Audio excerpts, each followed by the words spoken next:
Olá, tudo bem com você? Eu sou o professor Cristiano, Biologia Genética. Hoje nós vamos mudar um pouco o foco da genética. A gente vai trabalhar com herança do sexo, ou sexo e herança. A gente vai sair um pouquinho então de primeira lei, segunda lei de Mendel, clássicas, né? Mas a ideia genética vai ser mais ou menos a mesma coisa. Só que nós vamos trocar os cromossomos. Então a gente vai passar a falar dos cromossomos sexuais e não mais dos cromossomos autossômicos, como nós estávamos falando. Então, as características autossômicas que nós falamos, né, até então, nós vamos trocar, vamos falar da herança sexual. Como assim, professor? Não entendi direito. Então, vem comigo. Nós temos o nosso exemplo em particular, né? Nosso exemplo em particular, nós somos seres 2N, ou seja, diploides, onde nós temos uma carga cromossômica de 46. São 46 cromossomos. Beleza. Só que esses 46 cromossomos, eles se diferenciam em dois grupos. Cromossomos chamados de autossômicos e cromossomos sexuais. Então ficaria assim, 44 cromossomos chamados de autossômicos e, nesse caso, para completar os 46, 2 são chamados de cromossomos sexuais. Captou? Então, nesse caso, os 46 cromossomos diferem-se em 2 sexuais e 44 autossômicos. Qual que é o fator? Nós vamos trabalhar com esse aqui agora, com os cromossomos sexuais. Vamos deixar os autossômicos de lado agora, tá? Bom, quando a característica é autossômica, ele está no cromossomo autossômico. Quando a característica de fator sexual está no cromossomo sexual. No nosso caso, nós temos uma seguinte distribuição. Preste atenção. Nós podemos ter a seguinte condição cariotípica. 44 autossômicos mais XX. Isso caracteriza o sexo feminino. Sexo feminino. E no caso, podemos ter assim, 44 autossômicos mais XY. Isso determina o sexo masculino. Ou seja, a determinação sexual se dá por um fator de cromossomo sexual. Ó, é claro. Mas como assim? Qual é o cromossomo presente que vai determinar o sexo? Então, o que faz a determinação do sexo realmente acontecer? É a presença ou a ausência do Y. Então, esse Y é o que vai determinar o sexo masculino. É a presença dele que faz com que o sexo seja masculino. Se não tiver o Y, nesse caso, nós teremos o sexo feminino. Entende? Muito bem. Esse tipo de escrita pode ser dado um pouquinho diferente. Eu vou passar para vocês desde já, para que a gente tenha um hábito, a gente acostume-se com as possíveis variações de escritas. Então, preste atenção. Podemos aqui somar os cromossomos, total então de 46, está esquisito aqui, 46,XX, ou seja, menina. Podemos ter aqui 46,XY. Captou? Então, essa é uma forma de escrevermos, tá? No caso, o sexo feminino e o sexo masculino, contabilizando todos os cromossomos com uma vírgula e a determinação sexual. Entendeu? Caso você encontre assim, 44 autossômicos mais XX, 46 ao todo, né? 44 mais XY, 46. Ou nesse caso aqui. Então, essas formas de escrita, elas podem aparecer em provas, só para deixá-los, né, assim, um pouco mais amparados, ok? Bom, quem é que determina o sexo, então? O Y. Mas como assim, professor? Não estou entendendo o que o Y faz nessa história toda. Bom, o Y é um cromossomo pequeno, em relação ao X ele é bem pequenininho, né, se for relacionado, e ele tem genes que vão determinar a expressão das características sexuais primárias masculinas. Bom, de uma forma bastante direta, de uma forma bastante didática, simples, a gente vai então colocar aqui para vocês os casos, né? Ao longo do desenvolvimento embrionário, nós temos, nesse caso, né, a mórula, zigoto, mórula, blástula, gástula e a neurula.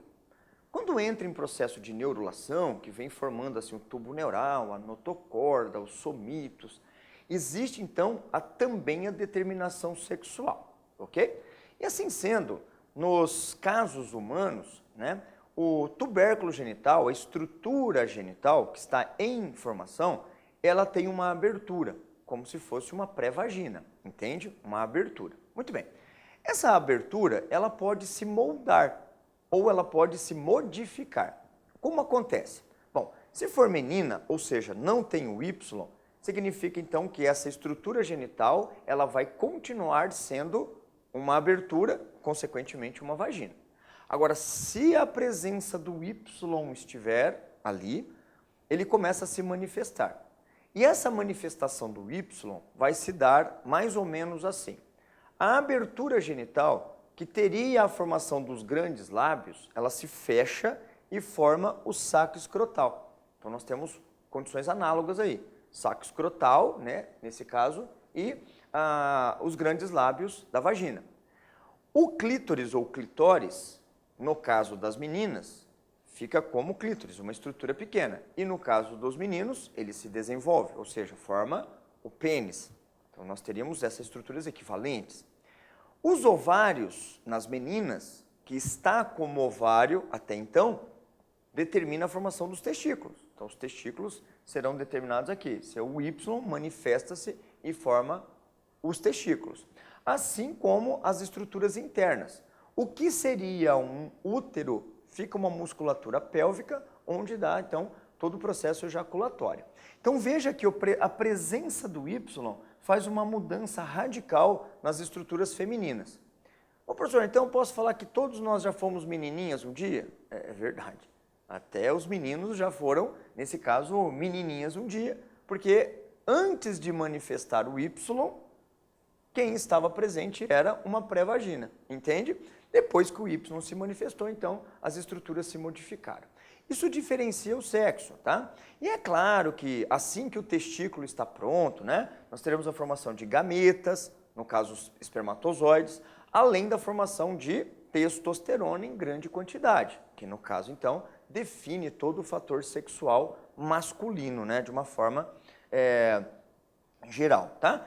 Então, a presença do Y é o que determinará a sexualidade, perfeito? E a ausência, nesse caso, né, do Y vai dar a menina. Muito bem, mas o que esse X e o que esse Y tem, nesse caso, né, em comum? O que eles têm, nesse caso aqui, que determinam o sexo e o que a gente pode estudar quanto a eles? Nós vamos fazer aqui um esqueminha hipotético, tá?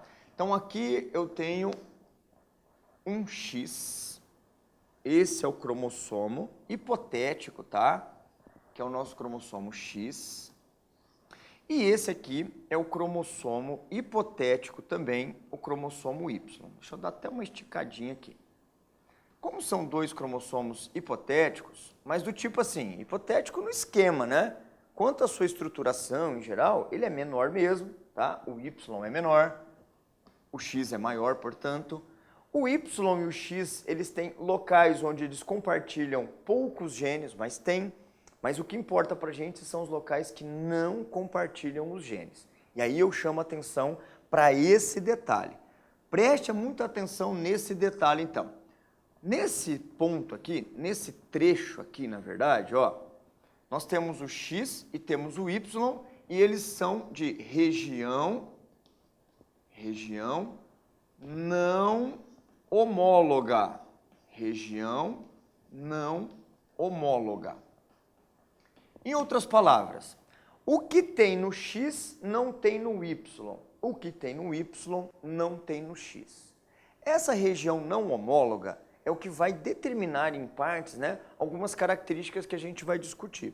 Eu já vou começar desde a região do Y aqui, tá? Então, muita atenção para esse fato. Nós temos aqui, eu digo nós porque eu tenho Y, né? Somos meninos. Nesse caso aqui, nós temos um gene, e esse gene, ele é denominado como SRY, tá? Esse gene SRY, Ele é um gene que vai promover a formação dos testículos. Muito bem, então vamos lá. SRY, ele promove a formação dos testículos. Bom, parte-se do princípio que testículo é uma característica masculina. Portanto, esse gene ele está restrito ao sexo masculino. Captou?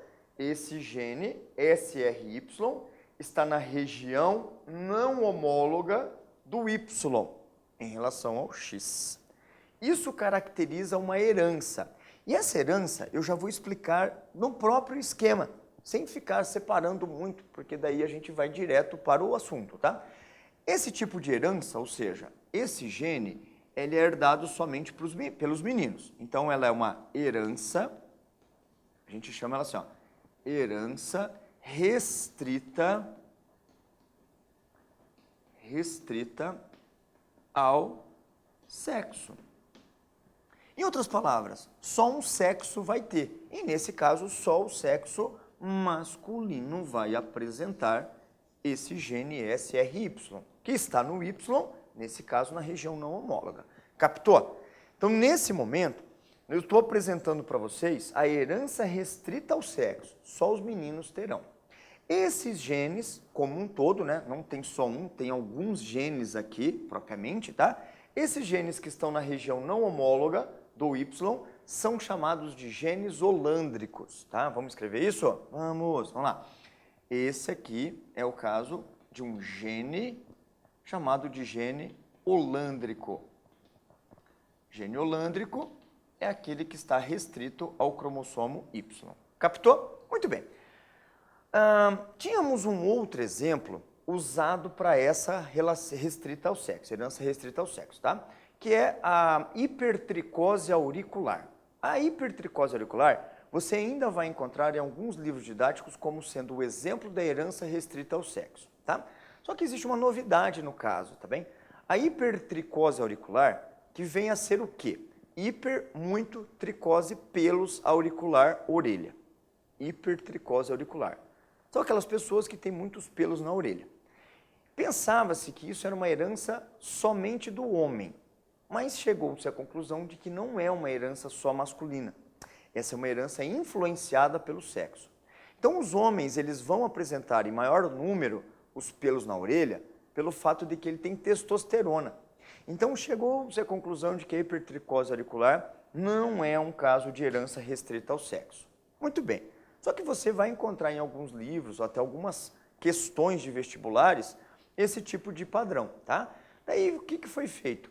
Os autores de livros didáticos, eles tentaram dar, então, uma outra exemplificação e colocou o gene SRY, que é o gene dos testículos, sendo como um gene holândrico, beleza? Fica a dica, então. Mas caso você esteja resolvendo como herança restrita ao sexo, também não se preocupe, tem esse exemplo em muitos livros didáticos. Vou voltar um pouco ao X, tá? Se eu falar do X, eu vou falar somente das meninas, concorda comigo? Pensa comigo. Então o cromossomo X só está na menina, certo ou errado? Errado.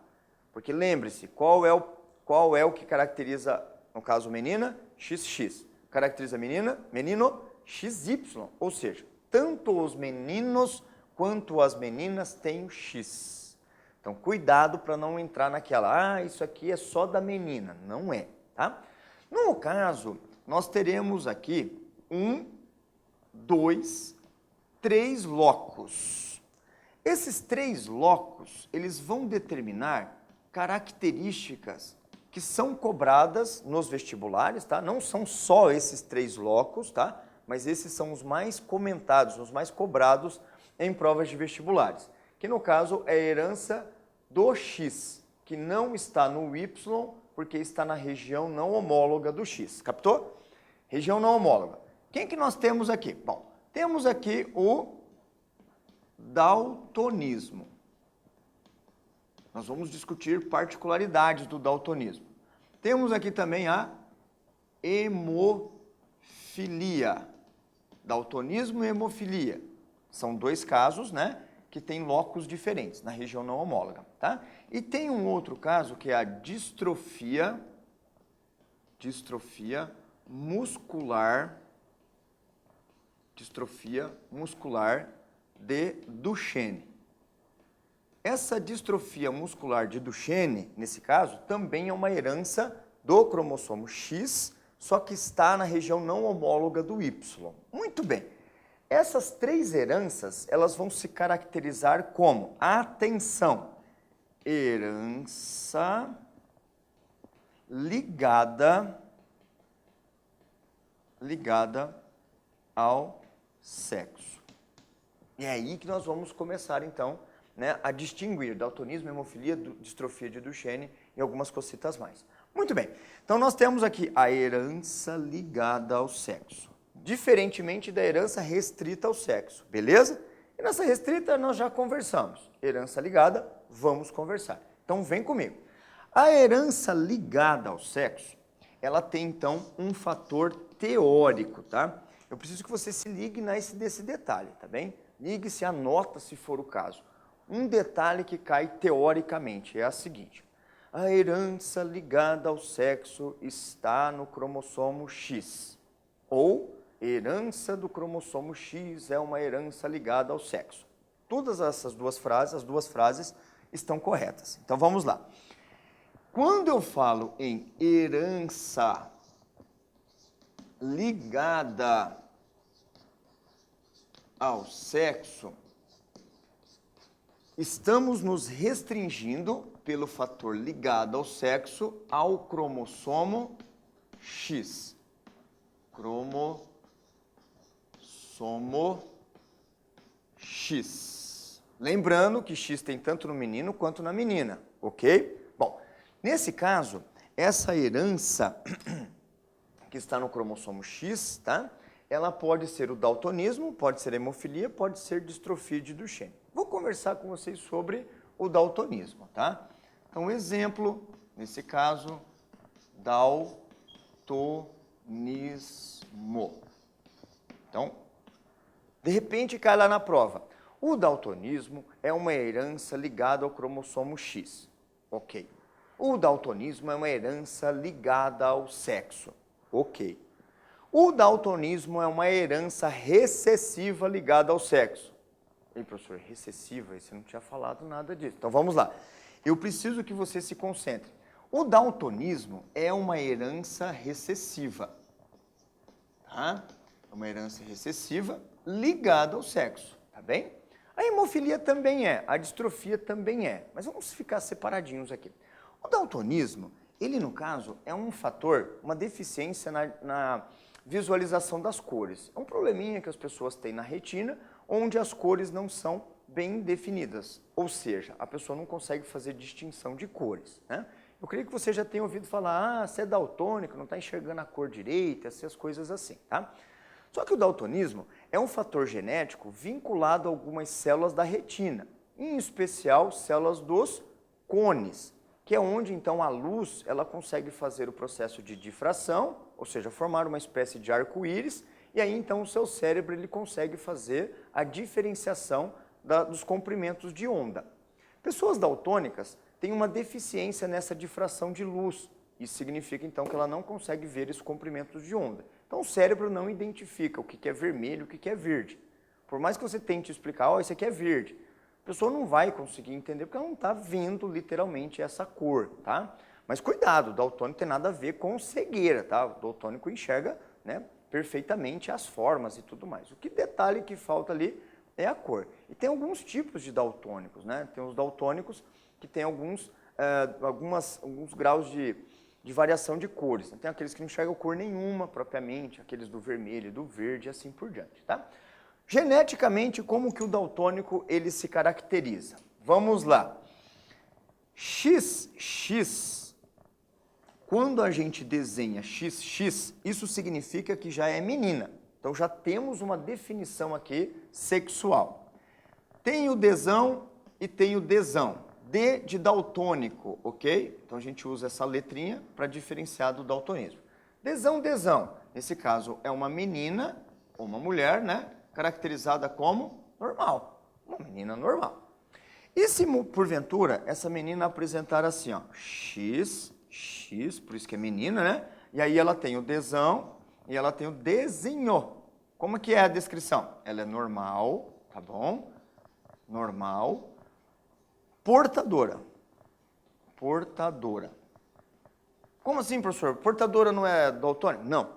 Daltônico seria, no caso, daltônico. Portadora é que tem o alelo para daltonismo, mas caracteriza-se como normal. E no caso, mais um caso, né, da menina XX, para ser daltônica, as meninas precisam apresentar dois excessivos, caracterizando então como uma menina daltônica. Aí, por essa fala, eu já vou desmentir um detalhe. Professor, não existe mulher daltônica. Existe. Claro que a quantidade de mulheres daltônicas em relação aos meninos é bem menor. Porque para as meninas serem daltônicas tem que ter 2 alelos. Nesse caso, então, aí a chance de herdar 2 alelos acaba sendo mais difícil, né? Acaba sendo mais difícil de acontecer. Bom, para os meninos, como que é o caso dos meninos? Meninos são definidos pelo X e pelo Y. Então, meninos X, meninos Y. Muito bem. Para os meninos, o fato é desão, desinho. Isso já explica por que os meninos têm maior número de daltônicos, tá? Porque a maioria dos daltônicos são homens. Pelo fato de que apenas um X já é o suficiente. Então a gente fala assim, se o menino não é daltônico, ele vai ser normal. Geneticamente é assim que acontece, né? Esse aqui, então, é caracterizado como um menino normal, e esse aqui, então, é caracterizado como um menino daltônico. Daltônico, tá? Só relembrando um detalhezinho para que a gente ir para o cruzamento, para a gente fazer, então, o cruzamento. Olha só, herança ligada ao cromossomo X, ou seja, ligada ao sexo, de caráter recessivo, no caso, o daltonismo, tá? Esse aqui é o padrão das meninas, esse aqui é o padrão dos meninos. Vamos fazer um casamento agora entre 2 pessoas, em que essas pessoas podem ou não ser daltônicas. E a gente vai ver, então, a relação que existe entre a questão dos filhos. Vem comigo, então, pelo seguinte fato. Eu vou fazer um casamento parental, onde a mulher é normal portadora e o homem é normal. Conseguiu já pensar no cruzamento? Já conseguiu pensar em como será esse genótipo? Vamos lá, então. Primeiro caso, parental. A mulher é normal portadora. Muito bem, então ela é desão, desinho. E o homem, ele é normal. Nesse caso, o homem é desão, Y. Como o Y não tem nada a ver com a história, toma cuidado, tá? Não vai colocar um Dzinho aqui no Y, não. Tem nada a ver com a história. Sendo assim, nós teríamos uma F1, né? Temos uma F1. E aí as perguntas tem que tomar muito cuidado. Muito cuidado. Porque as perguntas, elas podem ser com fatores independentes ou tudo junto. E aí que mora o perigo numa resolução de questão de herança do sexo, principalmente de daltonismo. Se pegarmos aqui os possíveis genótipos formados nesse casamento, F1, portanto. Se pegarmos as chances das meninas, aqui tem desão da mãe, desão do pai, X desão do pai, X desinho da mãe. A pergunta, friamente, é essa. Qual é a chance desse casal ter uma menina daltônica? A resposta é 0. Como assim 0, professor? 0. Então a chance desse casal ter uma menina daltônica é 0. Muito bem, mas e se a pergunta for em relação aos meninos? Bom, sabemos que os meninos, eles podem assim ser, ó, XY, tá? Sempre o X vem da mãe. Então, nesse caso, se o menino herdar o X desão da mãe, ele é normal. E se ele herdar o X desinho da mãe, ele se caracteriza como daltônico. O Y veio do pai, obviamente. Então, se eu perguntar de uma forma direta, qual é a probabilidade desse casal ter um menino daltônico? A resposta é 50%. Captou a mensagem? Chance de ter uma menina é 0. Chance de ter um menino, 50%. Tá, professor, mas eu não tenho que calcular a chance de ser menino e daltônico? Não. Aí é uma outra pergunta. Se eu perguntar qual é a probabilidade desse casal ter um menino e este menino ser daltônico, aí muda a história. Porque daí você está fazendo dois fatores independentes. Perguntei qual a chance de ser menino e perguntei qual a chance dele ser daltônico. Multiplicando, aí sim vai dar 25%. Você tem que tomar muito cuidado com o estilo de pergunta. Se a pergunta for direta, chance de ter um menino daltônico é 50%, desculpa, 50%. A chance de ter um menino e este menino ser daltônico. Aí você tem que somar, ou aliás, multiplicar os fatores, tá? Para a gente encerrar essa nossa conversa, preciso que você tenha a seguinte análise. Quem é, nesse caso, entre aspas, né, culpado pelo menino ser daltônico? Entre aspas, culpado, tá? É a mãe, porque o menino sempre vai herdar o X da mãe. Um outro caso, qual é, né, aliás, como que uma menina pode ser daltônica? Bom, a menina só pode ser daltônica se o pai for daltônico. Caso o pai seja normal, não há possibilidade da menina ser daltônica, pelo menos não em contextos gerais, tá bom? Então, dentro do padrão, nós temos aqui, pais daltônicos podem ter filhas daltônicas, ou a filha só será daltônica se o pai for daltônico, beleza? Então, conseguimos aí falar de um exemplo de herança do sexo, beleza? Espero que você tenha entendido e nós nos vemos num próximo encontro. Valeu!